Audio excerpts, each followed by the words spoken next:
Fidel Alejandro Castro Ruz nació el 13 de agosto de 1926 en Virán, antigua provincia cubana de Oriente. Su padre, Ángel Castro, hijo de campesinos pobres de Galicia, era terrateniente y colono cañero. Su madre, Lina Ruz, provenía de una familia campesina de la provincia de Pinar del Río.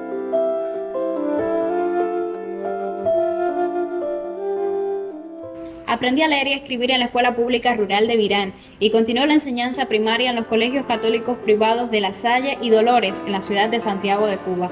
Inició los estudios del bachillerato en el propio Colegio de Dolores y los concluyó en el Colegio de Belén de la Compañía de Jesús en La Habana, donde se graduó como bachiller en letras en junio de 1945. Los jesuitas de Belén dijeron: se distinguió siempre en todas las asignaturas relacionadas con las letras, fue un verdadero atleta, ha sabido ganarse la admiración y el cariño de todos. Cursará la carrera de Derecho y no dudamos que llenará con páginas brillantes el libro de su vida. Fidel tiene madera y no faltará el artista.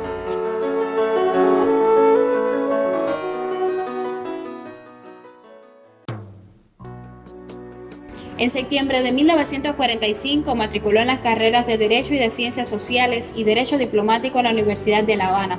Allí se vinculó de inmediato a las luchas políticas en el seno del estudiantado universitario y ocupó diferentes cargos en la Federación Estudiantil Universitaria. Fue miembro destacado de diversas organizaciones estudiantiles progresistas y antiimperialistas, como el Comité Pro Independencia de Puerto Rico, el Comité 30 de Septiembre, del que fue fundador, y el Comité Pro Democracia Dominicana, en el que se ocupó de la presidencia. Como parte de su actividad política en esos años, organizó y participó en innumerables actos de protesta y denuncia contra la situación política y social en el país. Más de una vez fue golpeado o encarcelado por las fuerzas represivas. Entre julio y septiembre de 1947, cuando cursaba el tercer año de la carrera, se enroló en el contingente expedicionario organizado para luchar contra el régimen del dictador dominicano Rafael Leónidas Trujillo. La expedición se estrenó en Cayo Confites, fue ascendido a teniente, jefe de pelotón y después a jefe de una compañía de batallón. La expedición, que se trasladaba en barco, fue interceptada por una fragata de la Marina cubana. Fidel saltó al agua con su arma para no dejarse capturar. Consideró una vergüenza que la expedición terminara arrestada sin lucha. Entró en contacto con las ideas marxistas cuando era ya estudiante universitario. Simpatizante del Partido del Pueblo Cubano Ortodoxo de tendencia progresista, participó de manera activa a partir de 1948 en las campañas políticas de ese partido y en particular de su principal dirigente, Eduardo Chivas. Dentro de su organización política trabajó por cultivar entre la militancia joven las posiciones más radicales y combativas.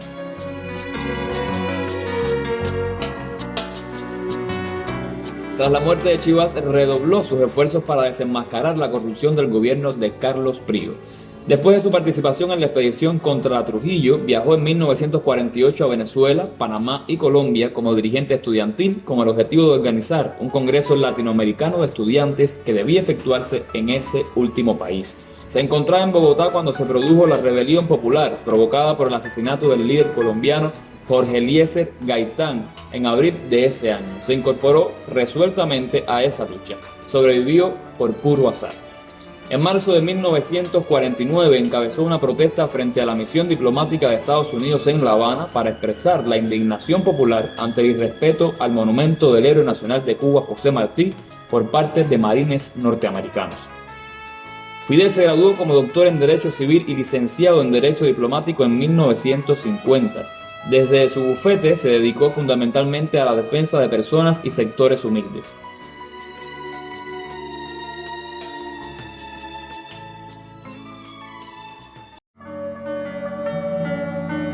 Al ocurrir el golpe de estado de Fulgencio Batista el 10 de marzo de 1952, fue de los primeros en denunciar el carácter reaccionario e ilegítimo del régimen de facto y llamar a su derrocamiento.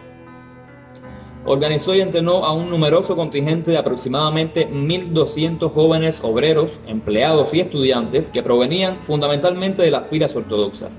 Con 160 de ellos, el 26 de julio de 1953 comandó el asalto al cuartel Moncada en Santiago de Cuba y al cuartel de Bayamo en una acción concebida como detonante de la lucha armada contra el régimen de Batista.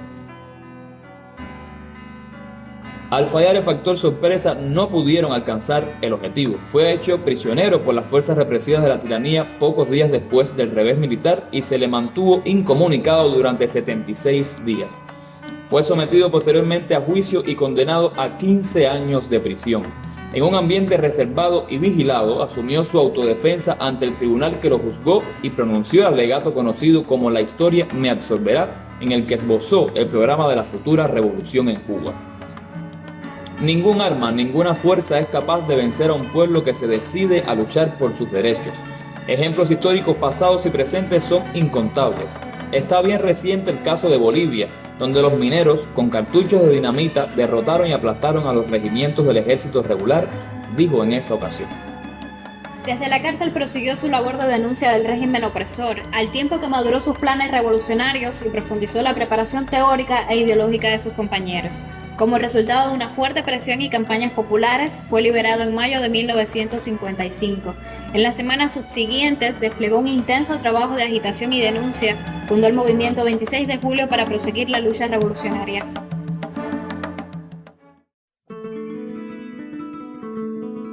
En julio de 1955, mostrada la imposibilidad de proseguir la lucha antibatistiana por medios legales, Fidel partió hacia México para organizar, desde el exilio, la insurrección armada. En condiciones económicas precarias y sometido a la estrecha vigilancia y persecución de los agentes batistianos, desplegó una esforzada labor organizativa y preparatoria, al tiempo que prosiguió una intensa campaña de difusión de las ideas y propósitos del movimiento insurreccional.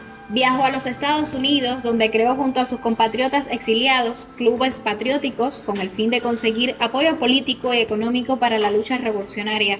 Estuvo en Filadelfia, Nueva York, Tampa, Union City, Pittsburgh y Miami. Con la divisa, en 1956, seremos libres o seremos mártires. Fidel, Raúl, Juan Manuel Márquez, Juan Almeida Bosque, Ernesto Che Guevara, Camilo Cienfuegos y otros destacados revolucionarios estuvieron entrenándose con largas caminatas por las calles de la Ciudad de México, escalamiento de montañas, defensa personal, táctica de guerrillas y prácticas de tiro. El 20 de junio de 1956, junto al Che y otros combatientes, fue detenido. Las casas y campamentos quedaron descubiertas. Parte importante de las armas resultaron incautadas.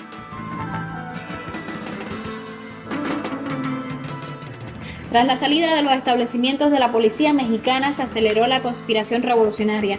Compraron el yate Granma y desde el río Tuxpan zarparon hacia Cuba en la madrugada del 25 de noviembre de 1956, 82 combatientes a bordo, cuya edad promedio era de 27 años.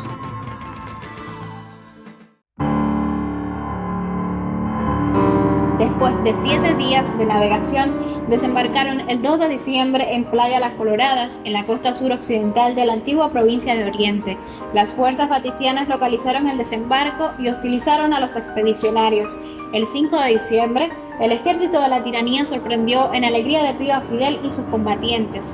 Los revolucionarios fueron diezmados, varios cayeron detenidos durante la persecución y muchos fueron asesinados en el acto. Con la valiosa colaboración de los campesinos, Fidel se encontró con Raúl en un lugar conocido como Cinco Palmas y reagrupó a la fuerza revolucionaria. Partió entonces a la Sierra Maestra para continuar desde allí la lucha revolucionaria. El 17 de enero de 1957 dirigió la primera acción armada contra el ejército de Batista en el cuartel de La Plata y obtuvo su primera victoria. El ejército rebelde comenzó a crecer y fortalecerse.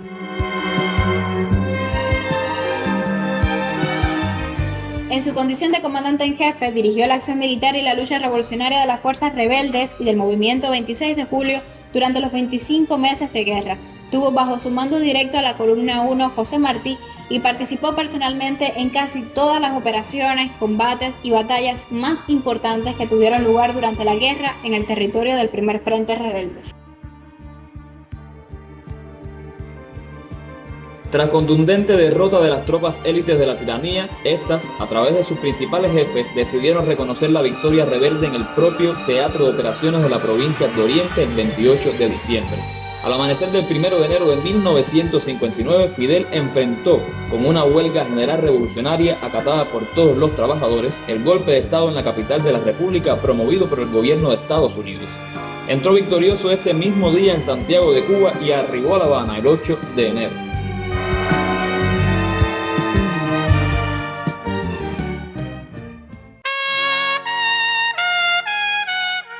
Al concluir la lucha insurreccional, mantuvo sus funciones como comandante en jefe y el 13 de febrero de 1959 fue nombrado primer ministro del gobierno revolucionario. Dirigió y participó en todas las acciones emprendidas en defensa del país y de la revolución en los casos de agresiones militares procedentes del exterior o actividades de bandas contrarrevolucionarias dentro del país, en especial la derrota de la invasión organizada por la Agencia Central de Inteligencia de los Estados Unidos llevada a cabo por Playa Girón en abril de 1961. Condujo al pueblo cubano en los días de la dramática crisis de octubre de 1962.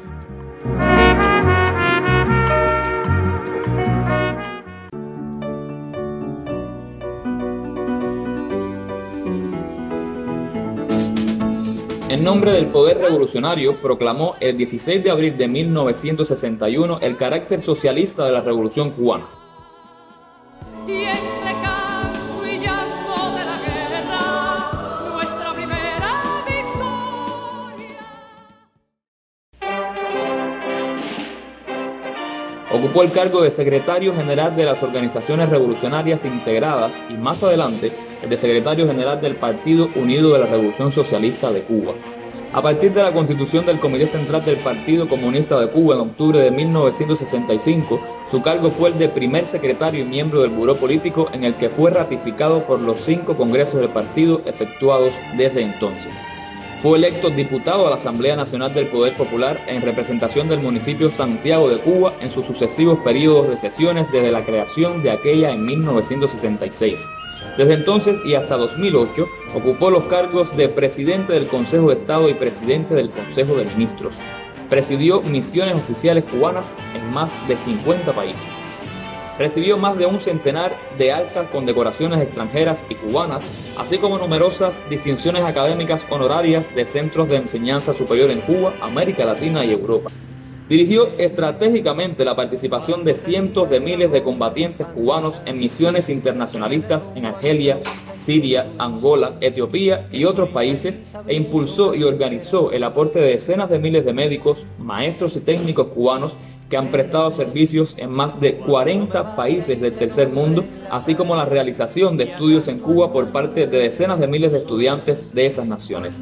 Más recientemente, impulsó los programas integrales de asistencia y colaboración cubana en materia de salud en numerosos países de África, América Latina y el Caribe, y la creación en Cuba de escuelas internacionales de ciencias médicas, deporte y cultura física, entre otras disciplinas para estudiantes del tercer mundo.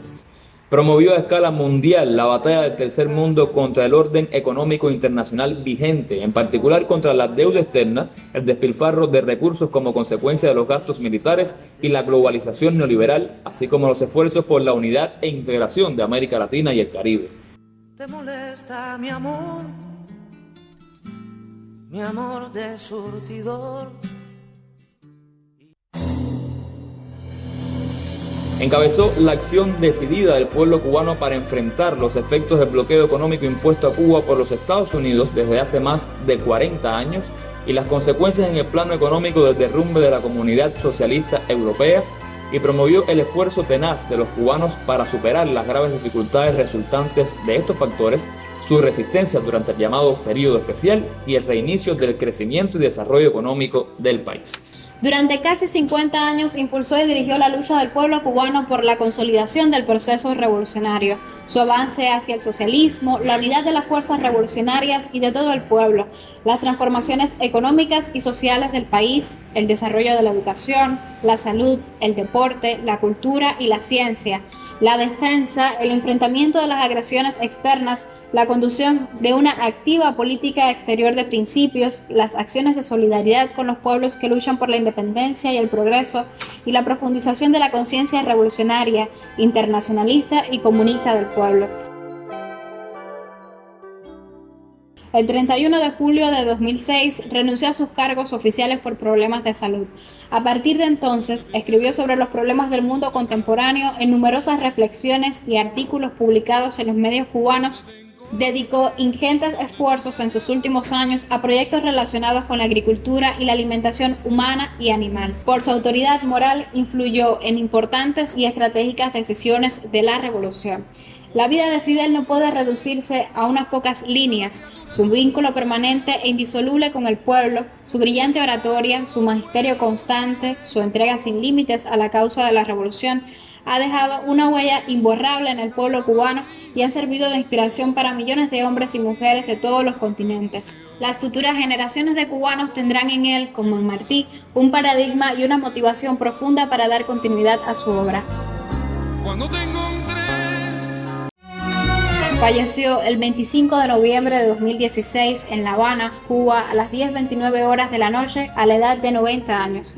En cumplimiento de su voluntad, sus restos fueron cremados. Sus cenizas fueron depositadas en el cementerio de Santa Efigenia en solemne ceremonia el 4 de diciembre de 2016.